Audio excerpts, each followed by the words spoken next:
Ladies and gentlemen, let's welcome Bianca De Vera! Hi, Bianca! Welcome to Star Magic Spotlight Press Con. Please greet everyone. Hi everyone! Good morning! Thank you so much for being here. Hello! I'm so excited. This is actually my first time. Sabi ko, ang dami ng pa-VTR, tapos naka pa ako, skirt, birthday! Birthday mo pala. Birthday ko pala. Alam ko, sabi ko, greet everyone. Pero actually, pagdating niya pa lang, grabe na siya mag-greet sa everyone. At yung, alam mo yung energy mo, yung aura mo, sobrang energetic, bubbly, you light up the room. Yes. Birthday ko nga talaga! But si Bianca, actually, nakasama ko na siya sa Star Magic All-Star Games. Nag-volleyball din po siya before. Tapos, wala ka pa masyadong projects noon. So, siya lang yung baby girl namin noon sa Star Magic All-Star Games. And then, nagulat na lang ako, napanood na kita sa Too Good To Be True. Sabi ko, hi! Oh my gosh, dami niya ng shows. I'm so happy for you, Bianca. Thank you. Yes. Pero una ka talaga namin na-meet, nakita nga namin sa VTR, yung Junior Master Chef days mo. You were the little girl there. Grabe. So, ikaw naman, ano na-feel mo nung nakita mo yung VTR? Nung nakita mo yung kumbaga journey mo so far in the showbiz industry? Grabe. Siguro ako talagang na-realize ko na sa 5 taon ko dito. Ang dami ko na rin pala talagang napagdaanan. Although nag-jump lang because I started from Junior Master Chef na, and then it took me a while to actually get here sa showbiz because I had to study and everything. Pero grabe, I'm very grateful sa ABS-CBN and of course Star Magic for bringing me here. So, ayun. At ngayon nga, sobrang busy mo na. Booked and busy. You are everywhere. And sana nakakapahinga ka pa. Grabe. So can you tell us about how your life has changed? Simula nung pumutok ka ulit after, di ba, Junior Master Chef, sabi mo nga, nag-rest ka. And then PBB changed everything. Well, syempre ako, pumasok naman talaga ako sa PBB with no expectations at all.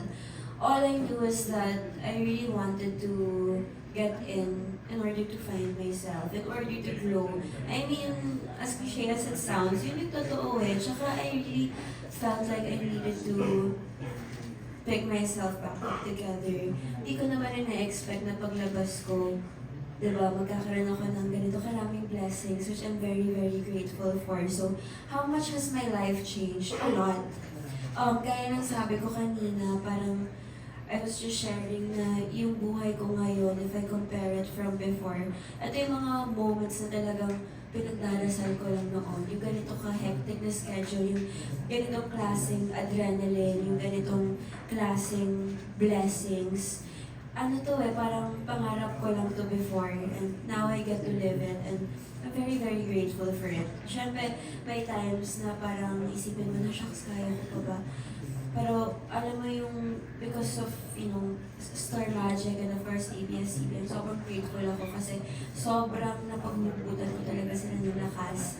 And grabe talaga yung support na nabibigay nila sa akin. So yeah, I'm so grateful. Yes, yung suporta namin sa'yo as your Star Magic family, buong-buo talaga. But you mentioned nung pagpasok mo nga sa PBB, you wanted to find yourself, gano'n, for growth. So nahanap mo ba ang sarili mo sa loob ng bahay? Siguro, hindi ko masasabi na nahanap ko yung sarili ko completely. And I feel like in life naman, may mga times na parang feeling mo, shucks, nahanap ko na yung sarili ko. Pero magkakaroon na ulit ng panibagong obstacle, madadapa ka ulit, and then you'll have to pick up yourself again from scratch. So that's part of life eh. So it's a journey. Hindi ka naman magiging perfect overnight. Hindi ka rin magiging perfect ever in life because tao ka lang din naman. So right now, masasabi kong hindi ako perfect but I'm happy. I'm really happy with where I'm at right now. Yung career ko, yung mental state ko. So yeah, I'm really happy. Baga continuous yung pag-evolve mo, yung pag-grow mo, which is what we want to see, di ba, sa artists, talagang nag-grow. Okay, so, handa ka na ba sa mga questions ng ating friends from the media? Sige. Yes, okay. So, simulan natin sa isang question na ako yung magbabasa. This is coming from Jason Laluna of Certified Kapamilya. Congrats! congratulations dahil you will have your first lead role sa isang MMFF movie at napakabongga dahil Sammy Puersa ang Star Cinema, GMA Pictures, and Regal Entertainment ang Love You So Bad. Can you take us to the moment or day noong na-receive mo yung balita? Nabibida ka nga sa isang MMFF movie? May I mean talaga siya. Nasaan ka noon? Sinong mga kasama mo? At anong initial reaction mo? Wait, nakakatuwa kasi I remember parang galing akong showtime na to. So, I left the house early in the morning. Dumiretso ako sa showtime and then after, meron kaming meeting with Star Magic. Para ibang meeting pa to.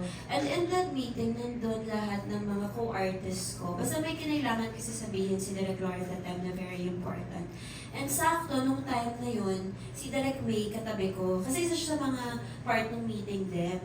Tapos parang, syempre kakalabas ko lang ng PBB. It's been a while since I actually got to catch up with Direk. Tapos sobrang, isa siya sa mga core memory namin dalawang Direk May. Kasi sabi ko sa kanya, sabi ko, Direk, how are you? Ganyan, kamustahan kami. What project are you doing next? Ganyan. Tapos, syempre nung time kasi na to, parang bawal niya pa sabihin sa akin. Tapos sabi niya sa akin, well, I'm doing a movie. Kakasabi lang daw sa kanya that same morning. Tapos sabi ko, talaga Direk, sige, manonood ako yan. I'll watch, manonood ako, I'll be there. Tapos, sabi niya sa akin, invite kita, nood ka. Sabi niya, Direk, nood ako. Wala ka talagang clue pa. Wala talaga akong clue. Okay. Pero syempre, parang deep inside me, parang sabi ko, nag-pray ako, shucks, yung cast ako ni Direk dito. Nandun ako. So, paano ko kaya paano ko kaya isi-segue yung sabihin sa, paano ko kaya kakapalin yung mukha ko, like, i-cast mo naman ako dito eh. Gusto mo lang Masingit makasingit. sa movie niya. Kasi sabi ko, Direk, support ako, manonood ako yan. Oh. So, anyways, after nun, biglang sabi sa akin nung handler ko, si Ate Dayan, sabi niya sa akin, baba ka muna ng Star Cinema. Ano naman, principal's office ba ako? Award na naman ba ako? So, takot ako nun. Naka-pink leather jacket pa ako. Naka-sleek yung hair ko. Sabi ko, parang hindi sakto to. So, baba ako. Ganyan. Star Cinema, ready na ako. Yung heart ko, it was beating so fast. Cut to Sir Chris. Gasman. Sir Chris Gasman. Una niya pa sabi, Bianx. So I thought it was bad news. Sabi niya sa akin, I want you to know na sa una yung sinabi that he's very proud of me. Sila, like Star Cinema, they're also proud of me. And I want you to know na we're doing our first movie together finally. Tapos I remember breaking down to tears. Tapos I was in his arms. I was crying. As I was crying talaga. Sa boardroom pa yun. And parang I just felt like sobrang emotional ko nung time na yun because I had really waited for this moment for a long time. Kasi, backstory lang, we were supposed to do a project before, pero parang hindi pa kasi siya time nun, hindi pa time ni God, so hindi siya natuloy. So, syempre for a while, I was heartbroken. And then now, nung sinabi nila yun sa akin, parang, grabe, God really has His own timing because this movie, it's just sobrang perfect niya para sa, what else could an artist ask for, diba? We have Direk May Cruz, which is under Star Cinema pa, tapos Regal, tapos GMA. So parang apakalaking blessing niya. It's more than I ever asked for. So, ayun yung story niya. Sorry, tinanong mo, mahaba talaga akong magkwento. Kaya alam niyo na ngayon kung bakit minsan yung mga confession room ko kay Kuya nakakat-cut. Kasi ganito talaga. Ang ganda nga, you were such a storyteller. Kasi sabi nga naman, can you take us to that moment? O so, binalik mo kami dun sa moment na yun. Pati yung pink leather jacket, tsaka sleek hair mo, naalala mo pa talaga. Kasi gets naman namin, hindi ka pa kapagalitan habang naka-pink leather jacket. Di ba? Hindi ka pa kapagalitan nun. Pero yun nga, sakto, may blessing na dumating. Okay. Thank you for that answer. Ito naman ang ating next question from Mikey Vinyas. Is there pressure na you, Will, and Dustin will top bill an MMFF entry at mga blockbuster stars ang mga makakalaban ng movie ninyo? Like sina Vice, Piolo, Angelica, and others. Siyempre, hindi naman ako maglalay kung sabi ko hindi kami nape-pressure because we talk about it every day. But you know, we always say that pressure is good because at least it means na may paki kami and na hindi kami kampante. And of course, you know, the mere fact na nakapasok kami sa MMFF alongside, you know, sila Meme, sila Miss Angelica, and alongside all of these veteran actors, that's already such a win for us. Kasi para sa amin, parang sino ba naman kami para makahilera sila. So, that alone is such a blessing for us. Yung makasama kami, excited na nga kami na makasama sila sa mga float because this is truly, it's a core memory for each and every one of us. So, we can't wait to spend this Christmas with all of them. Gusto mo yung minention mo pa yung float? Talagang batang MMFF. Alam mo yung kailangan nila mag-float, yung may parade. I love it. Nung sinabi ba sa'yo ni na Sir Chris, nung in-announce na may movie nga kayong gagawin together, alam mo nung MMFF yun? Hindi pa.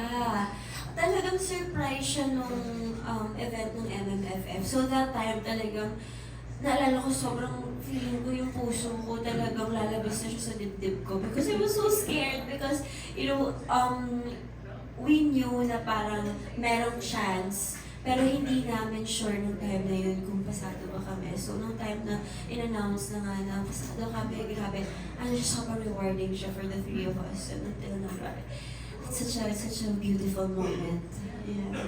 Oo nga pala, may announcement nga pala. But at least alam mong this year dapat siya lumabas. So, tapos bahala na kung papasok sa MMFF or hindi. But pumasok, congratulations!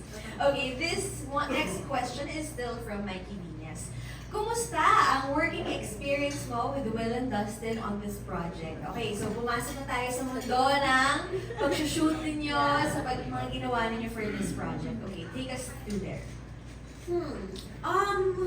Well, siguro, I would say it was really a journey and it was really a roller coaster for the three of us because syempre si Dustin, una ko siyang nakilala sa loob ng PBB and I got to know him as him talaga, as Dustin talaga mismo. Si Will naman, this is my third time working with him. Fourth, I'd say kasama na yung PBB. So parang, in this project kasi, I had the privilege to get to know them from scratch again. I got to see them in a different light, which is such a blessing for me, honestly. Siguro for Dustin, nakita ko na, okay, ganito pala siya klaseng artista. Ganito ko pala siya matutulungan kapag kailangan niya ng tulong sa eksena. And then si Will naman, ang dami na palang nagbago sa kanya in terms of acting. Ang dami niya na palang kayang ibigay pa in terms of acting. Nag-grow pa pala siya lalo as an actor. And with Will naman, I've always been in awe of him with his work, with his craft. So, masaya, nakikita ko, I get to know them in a different light and perspective. Okay, and medyo connected naman dyan yung next question. Anong scene ang dapat naming abangan sa Love You So Bad? Siyempre, bawal ka mag-spoil, pero meron ka bang hint sa amin or meron kang favorite na ginawa nyo? Siguro ayoko mag-spoil, pero siguro abangan nyo na lang talaga yung kilig moments. Yung siguro, just like Savannah, my character here, mahihirapan din talaga kayo pumili. Because even as Bianca, nung every time I go home from taping, yung medyo pag nag-ano ako, nagmumuni-muni ako pa uwi. Ang hirap maging sa Savannah, ang hirap maging kayo, yung audience, because may papangako talaga namin sa inyo that you're really going to have a hard time choosing this Christmas as in. Okay na nga, speaking of choosing, nakita na nga namin yung trailer, yung teaser na parang nagpapalit-palit sila, gano'n. But what can you tell us about Savannah? Ano ba yung role mo dito? Ano yung character niya? Si Savannah is really something. Nung pinagampanan ko siya, sabi ko, ang hirap maging siya kasi parang ang dami pa na nangyayari sa utak at puso niya. And I feel like at first I'd say it was a little bit challenging for me because she's honestly a part of me that I never had the guts to face before. So, ang hirap nun eh, kasi syempre kailangan mong harapin yung sarili mo sa salamin. Ang daming mong sugat na kailangan kutkutin, na pilit mong resolve using a band-aid. So, I'd say it was challenging, pero ang sarap sa feeling. Again, it was very rewarding. So, I guess without spoiling anything, Savannah is really, really brave.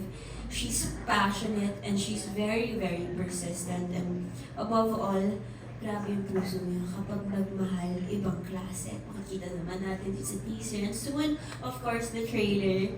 And of course, this December 25 the movie. So, ayan, abangan niyo si Savannah. Ganda na pa self-reflect ka pala sa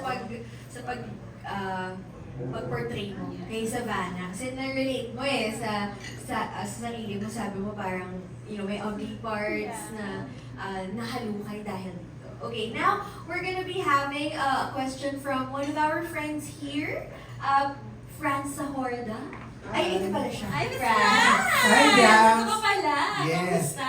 Hello, hello. So proud of you, Dams. Thank you. Lagi ko nakikita yung mga tweets mo Yeah. ever Can you since. step Yes, forward? ayun. Yan. So yun.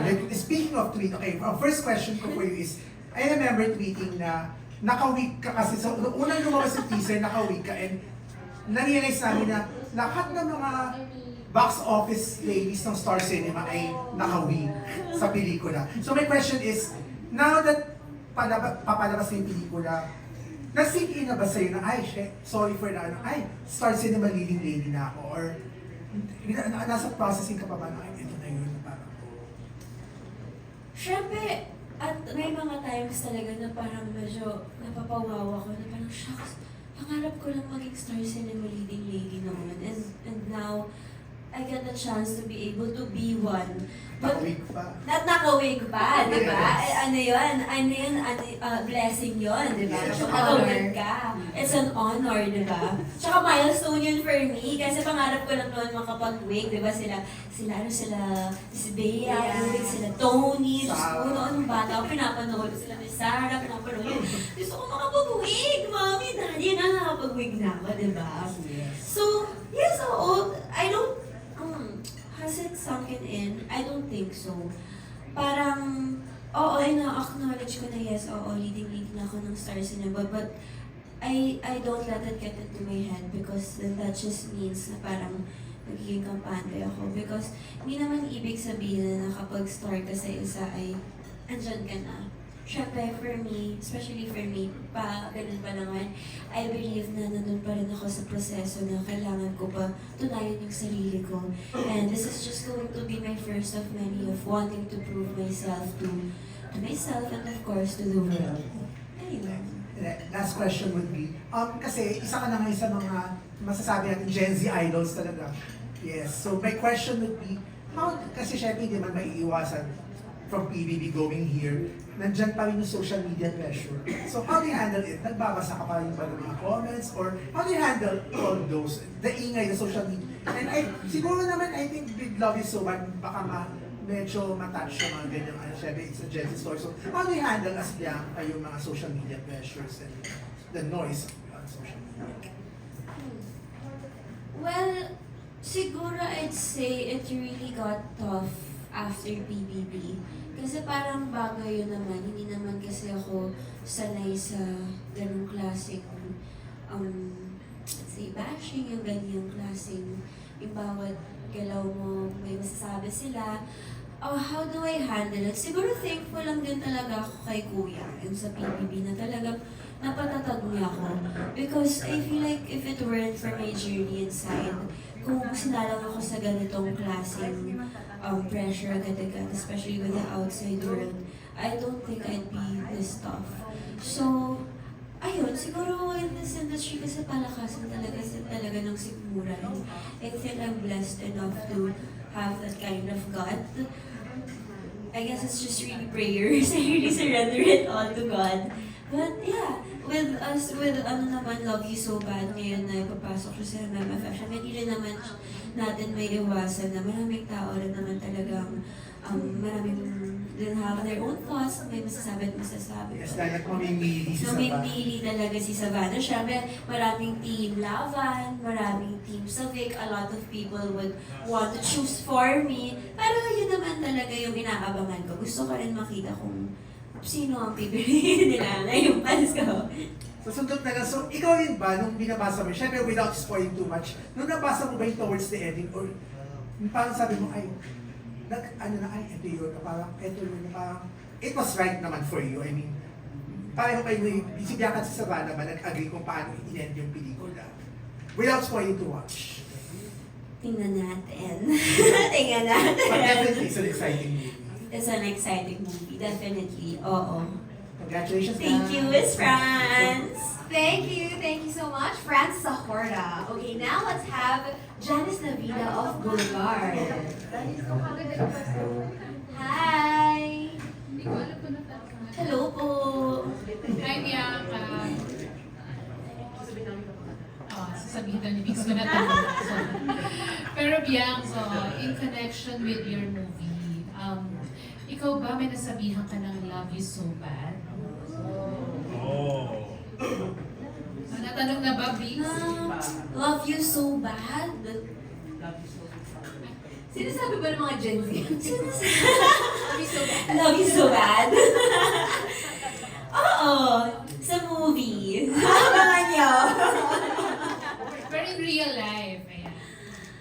In real life, oo, si Kuya, my family, my friends, syempre, natural naman para sa atin ang magmahal bilang isang tao. So yes, I definitely say oo. So ano share mo dun sa experience na yun? Bakit mo nasabi yung gano'n? Gaano ka-deep yung love? Well, ako kasi, nakaka-relate ako kay Savannah in a way na pag nagmahal ako, talagang I'll give my 100% self. So, bakit ko yun nasasabi? I guess not just, with everyone in general that grows close to my heart, with everyone that I work with my friends, with my family. When I love. So, walang rason kung bakit. I just do it kahit na minsan masakit, kahit na minsan, syempre, hindi mo sure kung ano yung outcome. Gagawin mo siya because gusto mo and susunod ka talaga. Pero hindi ka pa naman umabot sa point na crazy in love.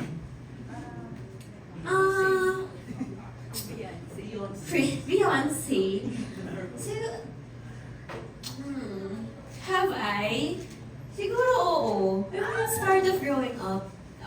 I mean, nalagpasan ko na rin naman yung teenage years ko. I'm turning 24 next year. So I think I'd be lying if I say na never ko yun nalagpasan. So anong naging realization mo? And for you to say na enough? Enough. Oo. Yung sa pagiging crazy in love.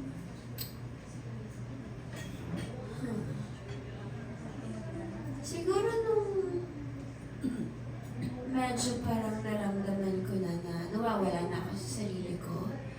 When I realized na wala lang natitira para sa akin. Ako ang ko dyan, ang masasabi ko na lang dyan, panoorin niyo yung Love You So Bad. Marami kayong mag-take up dyan. Good answer. Pero Bianca, dito sa movie, kasi syempre, love triangle, di ba? And yun nga yung love triangle, yun talaga mini-play up. So ikaw ba, na-affect ka ba dun sa pressure ng fans na kung sino yung pipili nila, gusto nila para sa'yo? Yung gano'n, na-consider mo ba yun? Syempre lahat naman may kanya-kanyang preference. Napapressure ba ako? Hindi naman ako napapressure mamili because I don't think I'm in that state of mind to choose rin at this moment because right now I think everyone is aware naman and I'm sure everyone knows na pinipili ko talaga yung career ko and parang love, it will come soon. So I don't think I'm pressured na parang sa personal life ko, gusto na piliin ko ito, gusto na piliin ko ito, wala pa. Kasi I know I can make my own decisions myself. Pero yung pagmamahal nila para sa aming tatlo, I'm more than grateful for that and in-acknowledge ko yung buong puso. Okay, so far naman wala pa bang mas makimbang? Wala pa. Wala naman. Okay, good luck sa Thank movie. you. Thank you. Thank you. Thank you, Miss Janice Tabida of Bulgar.